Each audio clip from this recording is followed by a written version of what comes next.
Welcome to the Tech Egg. Don't get scrambled. Enjoy the video. You begin by arranging materials and creating a rhythm. Don't over-prepare, start rolling.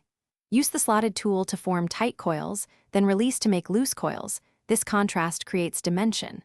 Once done, glue the tail with a tiny dot and press briefly. Make sure to practice 5 of each coil type so your hands learn the pressure and timing.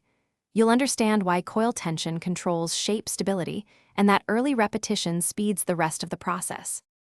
You now assemble coils into intermediate motifs. Start with a central element and work outward for balance.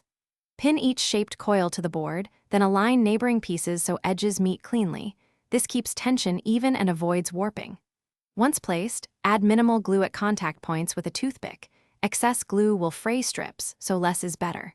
Make sure to rotate the layout as you go.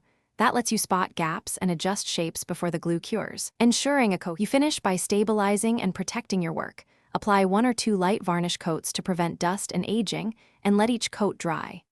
Once dry, mount on an acid-free backing and trim edges for a clean presentation. If something fails, act quickly. Reapply a minute amount of glue to loose joints and press until set, or use tweezers to nudge coils back into place. Remember, replacing a warped strip is faster than rescuing a collapsed section, so replace when repair is impractical. Thanks for watching. Consider subscribing if I helped unscramble your problems.